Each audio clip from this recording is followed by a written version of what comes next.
How are you? I'm good. I'm adapting to quarantine life. How are Yeah, you doing? I'm good. So, introduce yourself to everyone of my 8 viewers or whatever that watched the show. My name is Agina. I'm a singer-songwriter and musician, I think. All right, that's a good start. And where are you originally from? um, well, I grew up in Burbank. Okay. I spent some of my childhood in San Diego as well. So I live in Los Angeles. So you are from here, born and raised. It's crazy. I think LA native. I'm trying to think. Well, actually, no. It seems like I have realized I didn't know, but I've realized recently, especially in the past couple of months, doing these podcasts, that a lot of my friends are actually from here, born and raised, which I didn't really think about. Oh, wow. And it's I think especially because the one I had recently, a manager friend of mine was talking about that people like me, because I'm not from here, I'm from the East Coast, come into here and say, "Oh, the people here are weird," but yet they're all transplants. So I mean, it's like Yeah, you're basically from saying that everywhere. everybody else from all the other states are the weirdos, not necessarily Californians themselves. So you've been saying what? You don't have to give me the exact. Are you in the Burbank area now, or are you in the Valley? What area are you? I'm in the valley. Okay. Yeah. Yeah. And so what's been going on? What have you been doing? Like, tell me what you've been doing. I mean, do you that's a weird question to ask. I hate to ask this question, but do you have a side hustle or a side job? I'm trying to figure out. Jessica just emailed me and said, "How did I just wanted to let you know that I found her through Instagram, so you know that." So she has, she has a way of kind of finding people that are really creative and that she enjoys listening to and stuff like that. So I respect her Love choices and that. stuff like that. Yeah. But sometimes, and I jumped on really quick to go into my Instagram to see if we had any mutual friends. The only mutual friend that we have, that I don't know if you know, but a really good friend of mine, Richie Jackson, who works for Lady Gaga. I think his name on Instagram is Richie Squirrel or something like that.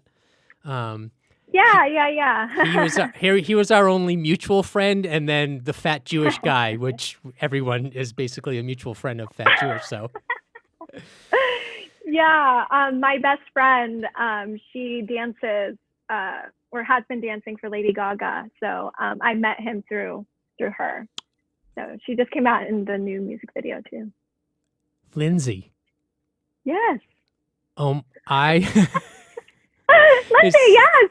as soon as you said that, because Jess has a way of kind of going through my friends or going through my friends' friends and stuff like that, and just trying to figure out connections. I mean, the point of this show, I tell everybody, is basically because um, the name of the show is Cool, Calm, Connected, because I'm connected, Mhm.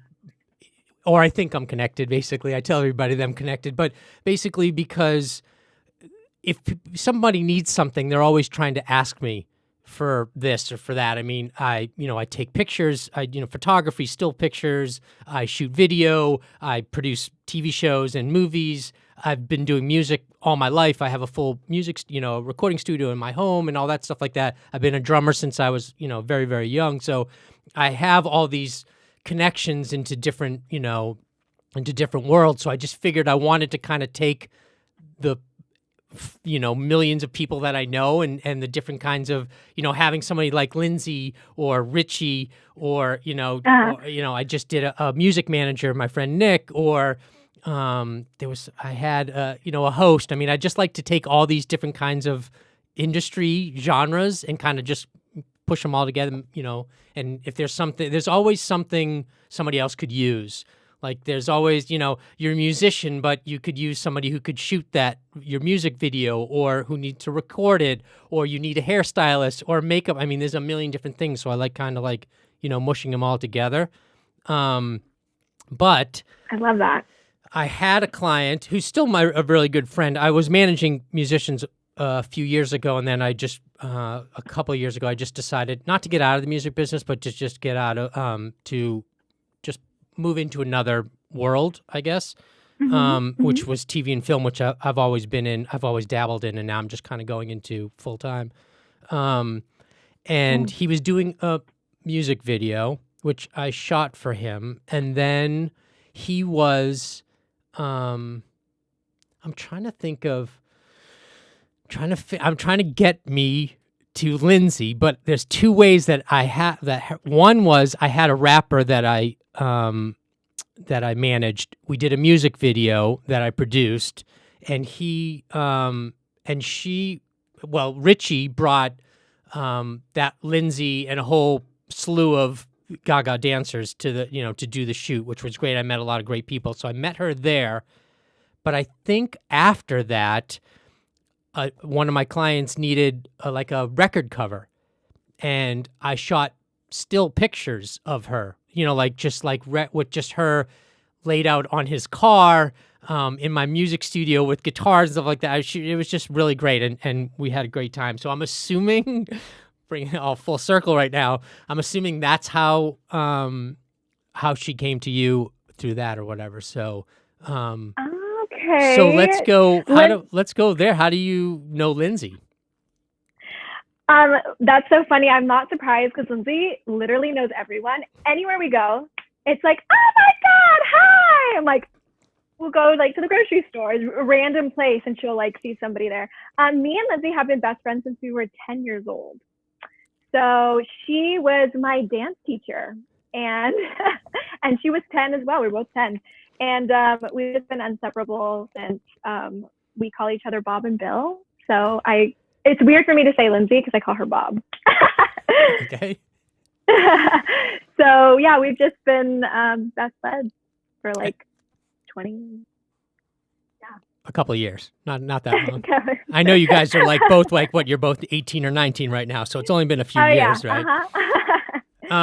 Exactly. So did she go? I don't want to get off the subject of you, but I'm just this is kind of blowing my mind right now because you and I have never really chatted before. So I'm did she go out to Vegas to do that Gaga stuff, or is she just doing her tour stuff? Oh, she didn't do the Vegas stuff. Okay. She's doing like the new stuff, and she's done like some stuff before, some little shows with her. Well, not little. Yeah. Victoria's Secret, Yeah. The Super Bowl, stuff like that. Small stuff. Just small stuff, Yeah. Little independent things. Yeah, no, I get it. And so, well, that's great. Well, I'm glad that we had that connection. That's definitely a plus, and I applaud, I applaud Lindsay for being talented and obviously turning her on to me, who I feel, for turning me on to you, who I feel is very talented also. I did a little research, very little research, I have to be honest. I found a YouTube channel that probably had music from a year ago. Okay, yeah, uh-huh. Actually, I have it here, so let's pull it. What did I do with it? I don't know. Yes, I have Backseat Lover. Oh, yes. So that was a year ago, at least, or a little bit more. So let's talk about, let's talk about what you've been doing, I know that these past couple of months have been one thing. We can get to the quarantine. Let's talk about what you've been doing in this past year with your music and what's going on in that world. Yeah, well, before this whole quarantine started, I had plans to release an EP in like April. That's when it was supposed to come out, and with like the music video and stuff like that. But everything has been put on hold, obviously. But we're still like gonna bring it out, hopefully like in the summer. Just getting that mixed and mastered currently. But the past year was actually a really great year. It was the first time that I started doing live shows with my original music. I've been in the industry for a really long time. I've been in and out of record deals since I was 10 years old. And so this is the first time I've been doing this independently. And so it's been quite the experience, liberating, expensive but fun. And so I've been like, well, I was performing around LA, and I got to do the Rise Festival. I don't know if you've heard of that. It's like the lantern near Vegas, and that was like really cool. I did like a 2-day festival with that. Is that the where they light the candles and let them up? Is that Rise? Okay, yeah, I know. Okay, Yeah, I love that. really That's a beautiful. great festival. Yeah, so I got to do that in October, and then I was supposed to be filming this new TV show that I'm still not allowed to talk about, but it's been put on hold, and that was supposed to happen like right when we were about to film. We got put in quarantine. So, I mean, I've just been writing. I also write for like indie artists too, like up and coming artists. I have like a little production team going on with like a good friend of mine. And so that's been keeping us busy too. And my side hustle is I'm a vocal and piano teacher. So that's been fun. I've been doing that for a few years. I give private lessons, and then I usually, well, right now it's been through Skype and stuff, teach at a music school. That was, so I said I've been a drummer. I have multiple guitars, and I've never played them before. I have a bunch of them all hanging around the wall and stuff. I definitely have a ton of drum sets too in my storage facility. But I went there recently, maybe about a month and a half ago, because I was bored, had nothing to do, so I figured I'd just go and clean and rearrange my storage facility, which makes absolutely no sense at all. And I found that I had a really nice, I think it's called a Nord Stage Piano 2 or something like that. It's like a 88 key weighted and stuff like that. So I decided that I was going to learn how to play piano. Nice. Which is something that... How's that going? Yeah, not so good, actually. So to kind of, to go way back, when I was a drummer, when I first started playing drums, my teacher realized at the beginning, ADD, ADHD, whatever you want to call it, I would, you can sit there and tell me do the paradiddles and rudiments and do all that kind of stuff like that. And then after like 7 minutes, I'm like, all right, I'm over this. So he would say, okay, listen, we're going to do these for, however long, 10 minutes, 15 minutes, and then pick a song and bring it into class, and I'll teach you how to play that song. So I would sit down, and of course, the first song that I picked was Rush, Tom Sawyer, which is like the hardest drum song ever. So, but it was like kind of like he was just playing towards, I know you'll learn as we play, I'll show you what you're doing and how you're doing and stuff like that. So I went on to YouTube, just like everybody else did, and I started to find songs that on piano, basically, and trying to find the right teacher, because I see a bunch of white and black things. I don't see chords or keys or notes or any of that kind of stuff. So, and then of course everyone's like, hey, if you start, you have to do the finger stuff and I'm like, yeah, no, just show me how to play the chords and stuff like that. So, yeah, so it's okay. I mean, I started with Christina Perri, a song with her first, and then I went to Adele, and I'm just trying to learn them, but my problem is I'm seeing where my fingers are supposed to be, but I'm not seeing C sharp or D or what. I'm not seeing those kind of stuff still. So I'm still, right. It's a work in progress for sure. So.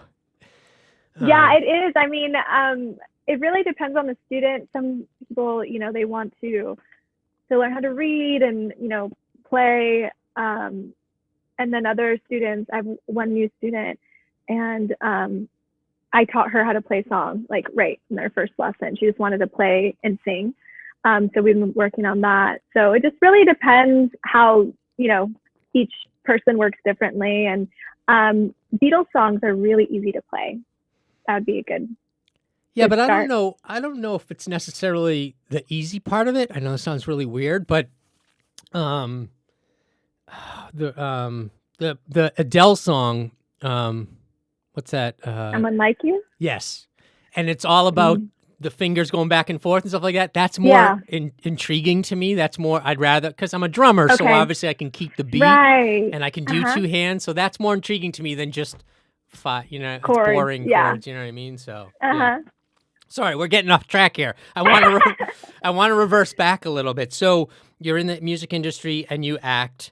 Do you have representation for acting, musician, manager? Like, do you have like a team? You said you have a team. What kind of team do you have behind you at this time? I don't have a team. Okay. Actually. I've taken a pause with the acting stuff. I did a lot of it as a kid. I just wanted to put more of my focus on my music. But you know, both of it, acting and music plays hand in hand. I sometimes I get in my like moments where I do like go out for auditions and then I'm like, let's put a pause. I'm back in school. I put a lot on my plate. Yeah, I'm back in school too. So, but yeah, so acting, music, and what was the other thing? That was it. Like, you said you don't have a team, basically. Oh, representation. Right. Oh, yeah. No, I mean, I have my producer that I've been working with. So it's pretty much just me and him. And as far as like booking shows and everything, like I've just been doing everything by myself. But I'm looking.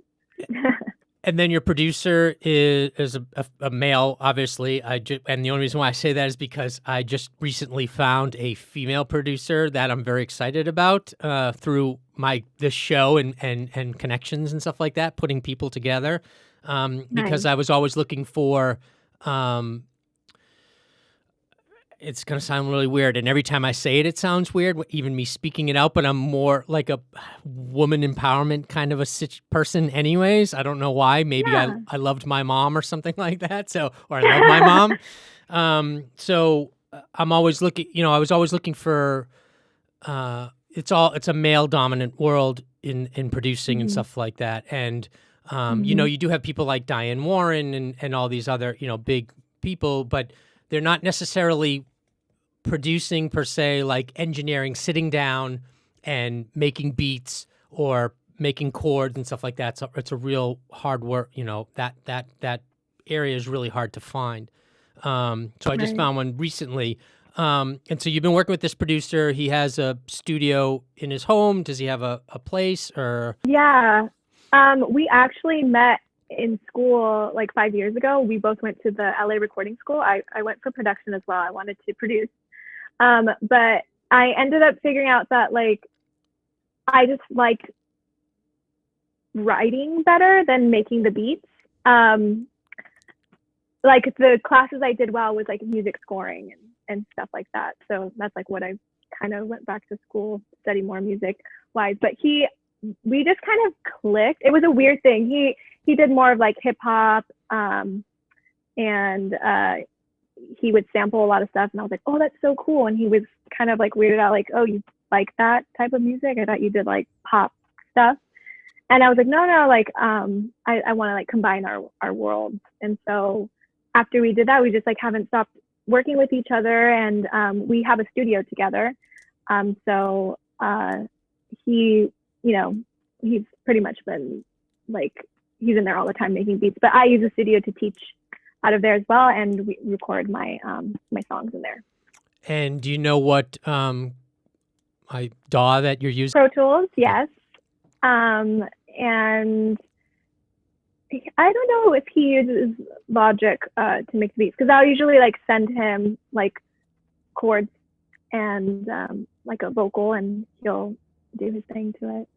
I'm actually going to be going today to the studio. I haven't been in there since quarantine, so I was like a little nervous, but he's just been in there by himself. So it should be fine. I think they're going to release it in the next week or so to 10 people in an area anyways, but it's also just the two of you guys in there. Yeah. And if he's been quarantining himself, then that shouldn't be, a problem. Exactly. Yeah, I mean, there's a couple of questions that I normally ask artists, or I used to ask when I would, when I would want to represent them. And the first question that I ask is usually, if you were going to go to Staples Center right now, who would you open for? That's an interesting question. Because I recently was thinking about that. Okay, so there's this artist named D Smoke. Have you heard of him? Mm-hmm. Okay, so he's a rapper, but he plays the piano. He's like classically trained pianist, and he also raps in Spanish as well. Like he was a Spanish teacher, but he grew up like in Inglewood, and I just find him like super talented. And because I do sing in Spanish as well, I do Spanglish. I thought that would be an interesting person to open up for, because it's still like hip hop R&B with some Spanish, and I think our two worlds could do well. Does he produce? Does he produce tracks too, or? I believe so. Yeah, he's pretty talented. His brother is that artist Sir SIR. He's another R&B artist, and I love his stuff too. So they're always doing some amazing work together. And the second question, which I know the answer to, is do you play any instruments? Which you do, but so you play piano. Do you play anything else? I play a little guitar. I picked that up during quarantine. Like I've taken lessons before, but I would just get frustrated and be like, oh, fuck that. I'm just going to play a song on the piano. But now I've had some time where I can, I started writing and practicing more. And my goal is after quarantine, I'll be able to like play and sing some songs with the guitar. And then you write, obviously. You write all your lyrics and stuff like that. And how do you get those ideas? How do you normally, how do you come up with that stuff? Life experiences. I mean, when I write for other artists, I like to make a really deep connection with them. If they're younger ones, because I've, worked with some little ones too, we talk about what they're interested in or what they go through at school and, create a story. But for me personally, like I need it to be something that I connect with, that I've experienced before. And then as far as other producers, we just talked about, the producer from Inglewood. Would you be open to work with other producers? Oh yeah, absolutely. Yeah. My producer now, his name is Kenny, by the way. We've just we have like our own little thing going on. We just like work quickly together and have made a bunch of songs. So it's been a really great process with him, but I would definitely be open to working with other people as well. Does Kenny have an IG or any of that kind of stuff that you can shout out, or? Yeah, I don't know if he's changed it, but it was produced by Kenny Dub. I have to look that up. I hope it's not the wrong one, but. So that's good to know. I mean, and then is there a specific genre that you are interested in, either that you enjoy doing, that you haven't done but you want to do? Are there, you want to start doing top lines on EDM records, or? Well, I love singing R&B music, and doing that whole like Spanglish R&B has been fun. But that's kind of like my that's what I enjoy writing and what I enjoy singing. But I'm always open to singing anything. I've done that like throughout my entire life. My mom is a vocal and piano teacher, so she taught me how to sing everything.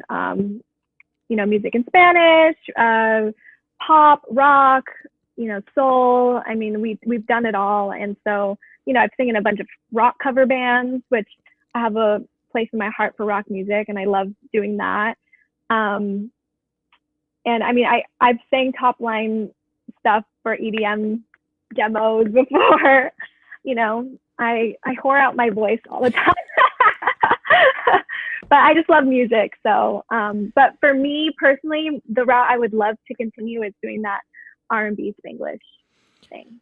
And then, so you grew up with speaking English and Spanish throughout your whole upbringing, or?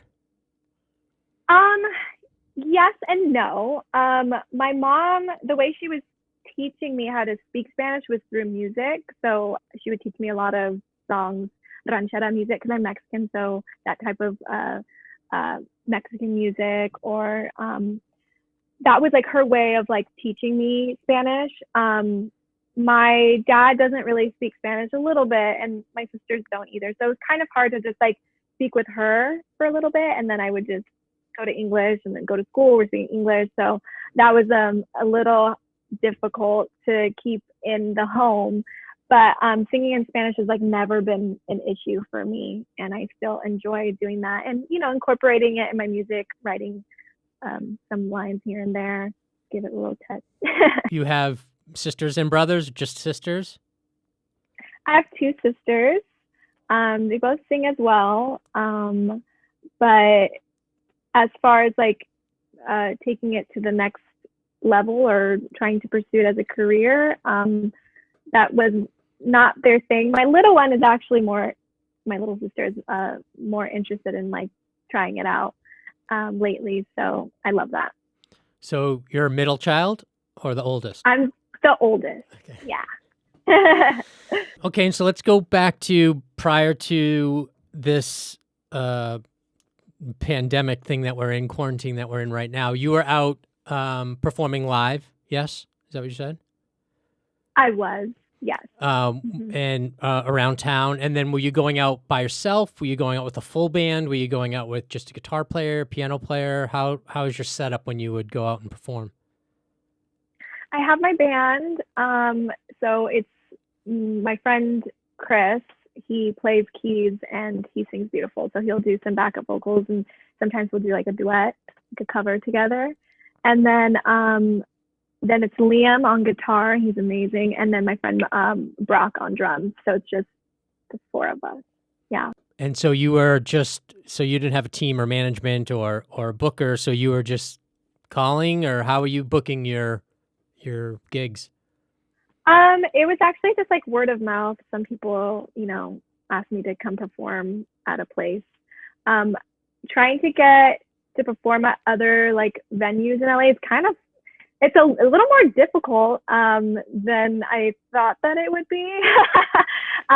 Because I've performed like, I've toured. I toured with Ricky Martin for a bit. We've done big stadium stuff and, things like that. So you have to kind of like pitch yourself to some of the venues if, you don't have connections there. And so I was going to start doing that early this year, trying to get different places to play in LA. But yeah, so all this gone down, and who knows when we'll be able to play again. So yes, it definitely is really hard to book in this town. I have relationships with a lot of the venue. Luckily, through the years and the friends that I've always been able to get anybody into specific venues in town. But there was one thing that I like to teach people to do, and do you have your own website? Mm-hmm. You should write I'm assuming you have an email, so it's, so-and-so at, your whatever.com. Mm-hmm. You should make up an assistant for yourself. And I taught people this a long time ago, because it's really hard, and you've already said it, to pitch yourself. But if your manager or someone in your team, your agent, I mean, you can make up anybody. You could, just make some, alter ego guy who speaks very highly of you and just is like, you have to see this girl. She's amazing and she's done this. And it's so much easier for someone in a venue to be like, oh, okay, as opposed to, oh, please hire me. You know what I mean? Because it's just, if you have a team behind you, that's the first thing that they're going to look at and be like, okay, something's, there's something to look at here. And then dropping all the extra stuff, the Ricky Martin and anything else that you've had, is always a plus too. So I always suggest to not pitch yourself. Obviously, the best thing for you to do is to try to find some sort of a manager or a booker, someone that can help you. But if you can't do that and you'd rather do it yourself, because sometimes it's so much easier for you to do it yourself because you can tell them, as opposed to teaching me or somebody else, teaching us what we're supposed to say about you. It's so much easier for you to be like, this is what. And to be honest with you, on top of that, my clients used to email me what they want me to say, and then I would put my words in there, kind of situation, and then send it, or have my assistant send it. So yeah, that's usually a little bit harder. I don't know necessarily, and I've had these conversations with a lot of people recently. I don't know where the music business is going to go. This part of it is, we're in a weird time right now. I don't know if 50 or so people are going to cram into the hotel cafe anytime soon. So I know it's a little bit tough. Being able to be, I was talking to Nick Lipman, is a very good friend of mine. He manages Matchbox 20 and Ryan Cabrera and a couple other musicians.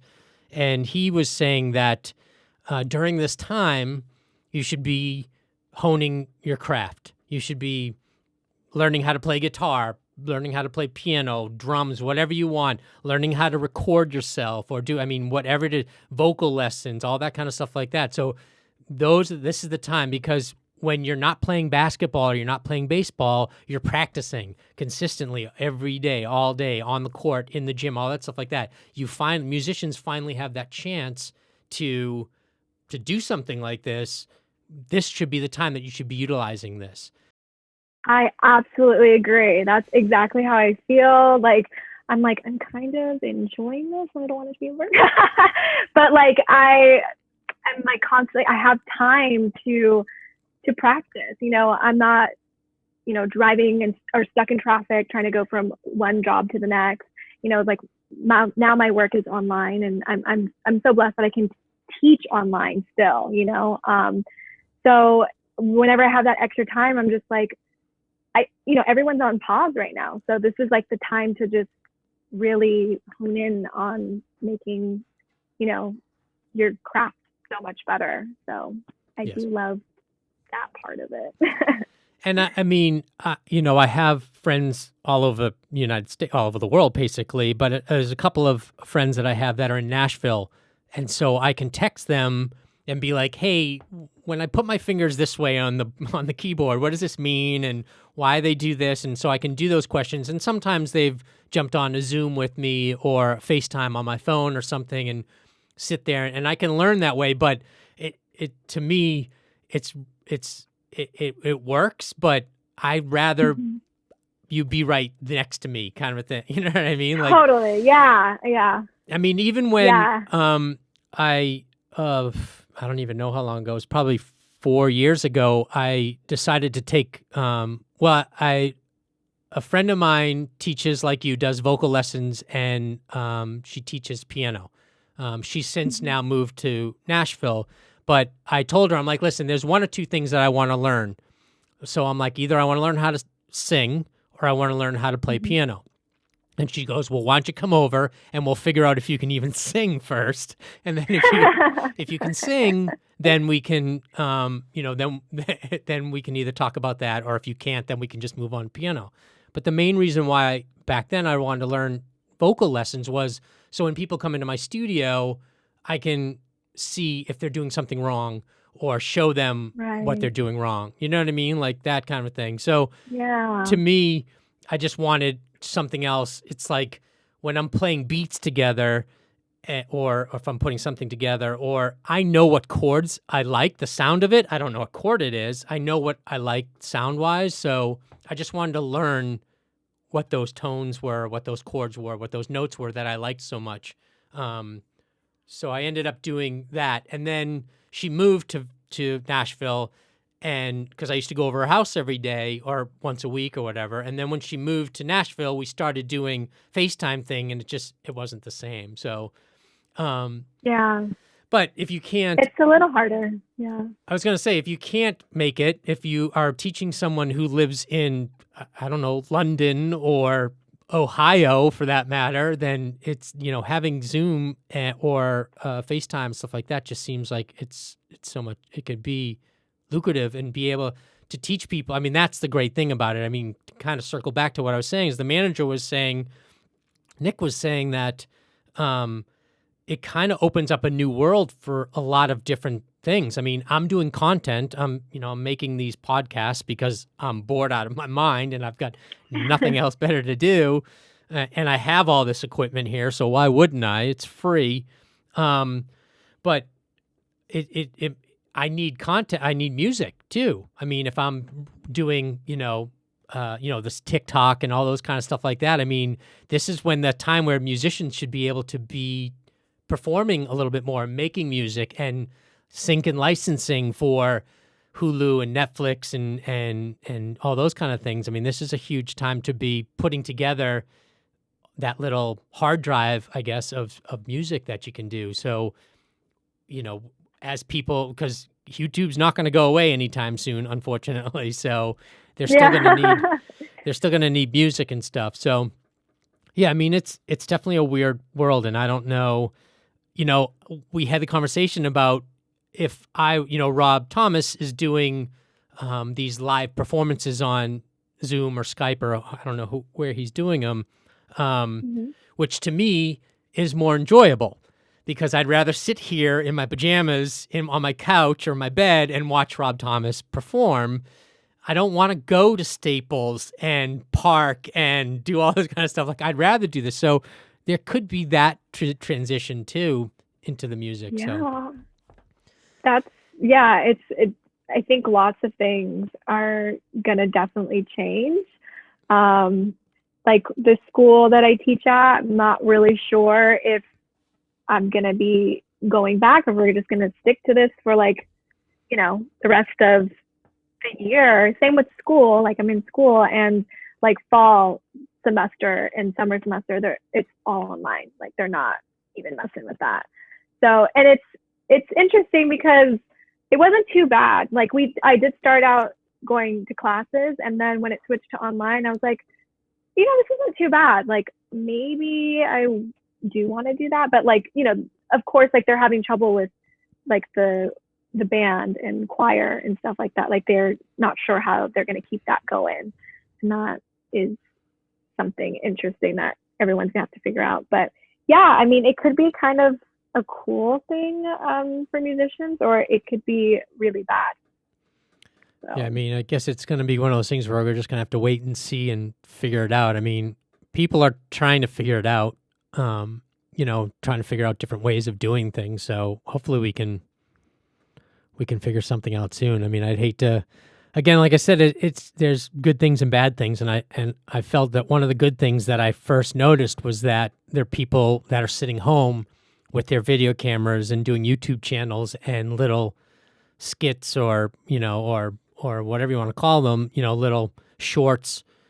They still need music. So, and they're not going to spend hundreds of thousands of dollars for some huge composer to make that music. So why not, maybe that will benefit the little guy, I guess you could call him. So yeah, that's a good idea. So obviously doing in this time, being able to do music is a plus, and having that studio and you being able to write and stuff. And so you don't have anything at the house. If you want to record something, you usually have to go to the studio, or do you have any sort of setup at your place or no? Well, I would always just go to my studio. That's like where I was like pretty much living, teaching out of there and stuff like that. But now, no, I did bring home like my microphone and PA system so that I can like record videos for Instagram. I don't post videos on YouTube anymore, which I probably should start doing that, but I'm more of an Instagram person. But I used to have like all the DAWs because I went to school and they gave that to us, but I got my computer wiped clean. So now I don't have anything. So I know. So I've just been like recording on my voice notes, and that's why I'm going today, because I have so many demos that we're going to just track. Let's shift gears really quick. You're staying in, obviously, you're social distancing, I'm assuming.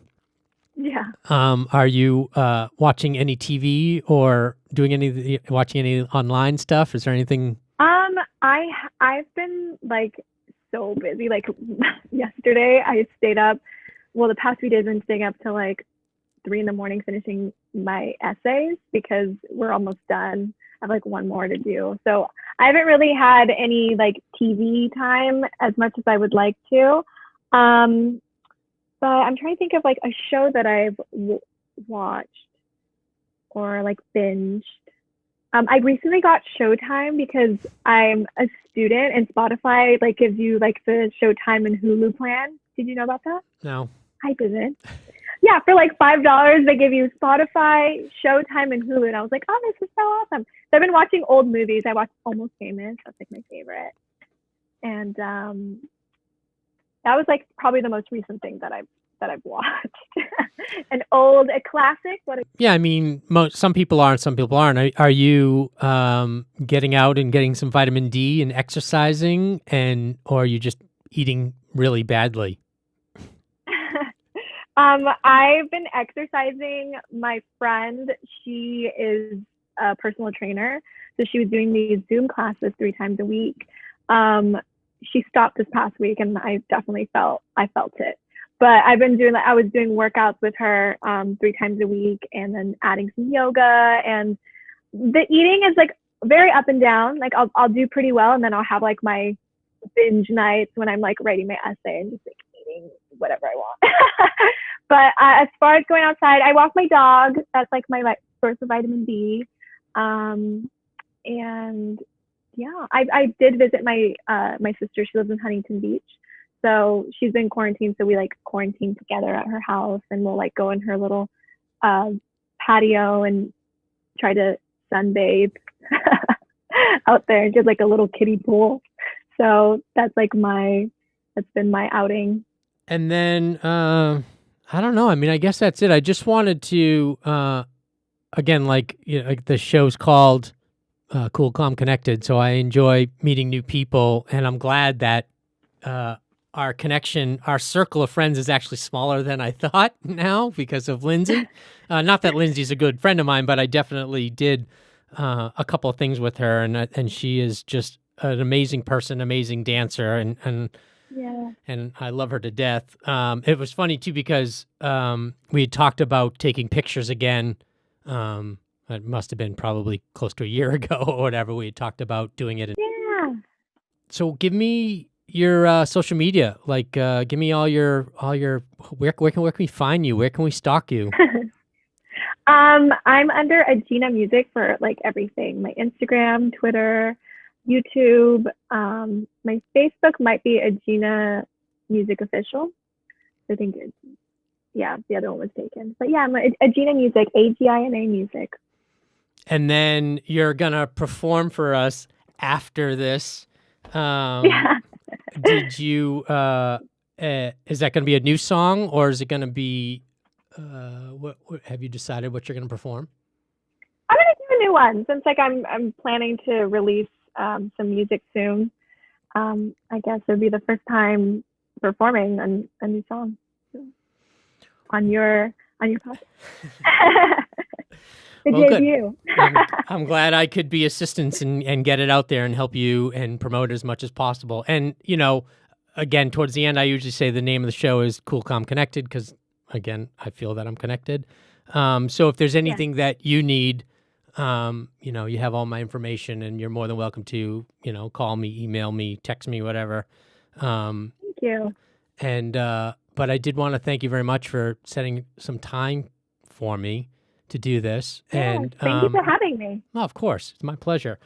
And I would say, good luck today. I hope you make a bunch of new hits. Thank you.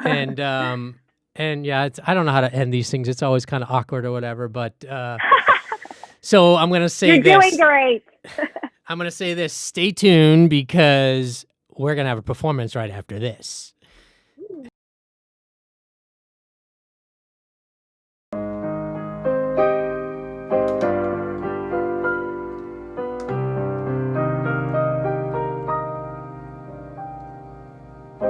Make it stop.